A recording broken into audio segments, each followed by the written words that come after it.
చేస్తారు. ఏది సావు నోట్లే తలకాయ పెట్టి తెలంగాణ సాధించుండు. అయితే ఇక సకల జనుల సమ్మె లేదు, మిలియన్ మార్చు లేదు, వంట వార్పు లేదు. బుడ్డ పోరగాళ్ళు కూడా, చదువుకునే పోరగాళ్ళు కూడా బడి బంద్ చేసి రోడ్ల మీద తిరిగిర్రు. తెలంగాణలో అనేక పాఠశాలల పిల్లలు పంతుళ్ళు రోడ్లు ఎక్కిర్రు. అంతేనా కాదా? తెలంగాణ కోసం రోడ్లు ఎక్కిర్రు. నిరుద్యోగులు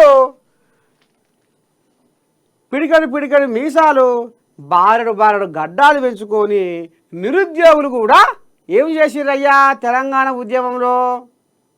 మా నిధులు, మా నీళ్లు, మా నియామకాలు మాకే కావాలి అనేది కూడా నిరుద్యోగులు కూడా తెలంగాణ ఉద్యమంలో అలుపెరుగని పోరాటం చేసిర్రు.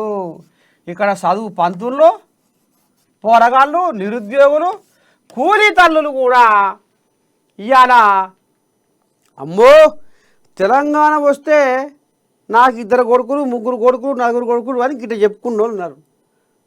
నా కొడుకు ఏమన్నా నౌకరు వస్తుందో ఏమో, తెలంగాణ వస్తే నిజంగానే నౌకరు వస్తుందట.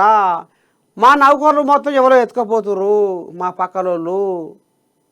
మేము నోరు మూసుకోవాల్సి వస్తుంది, లబోదిబో ముత్తుకోవాల్సి వస్తుంది. మా పోరగాళ్లకు పెళ్ళిళ్ళు పేరంటాలు అవుతలేవు. తెలంగాణ వస్తే మా నౌకర్లు మాకు వస్తాయి, మా పోరగాళ్లకు నౌకర్లు వస్తాయని పాపము రైతు తల్లులు, కూలీ తల్లులు కూడా ఈ తెలంగాణ కోసము పాటుపడ్డరు. ఎంతోమంది మేధావులు ఈ తెలంగాణ ఉద్యమ బీజానికి వాళ్ళు బునాదేసిర్రు. ఎంతోమంది రచయితలు మా తెలంగాణ మాకు కావాలి అని పాటలు రాసిర్రు. ఎంతోమంది గాయకులు ఊరూరా డప్పు సంకర పెట్టుకొని కాళ్ళకు గజ్జలు కట్టుకొని చిటికలు వేసుకుంటా జనాలను చైతన్యపరిచి తెలంగాణ ఉద్యమంలో పాల్గొన్నారు.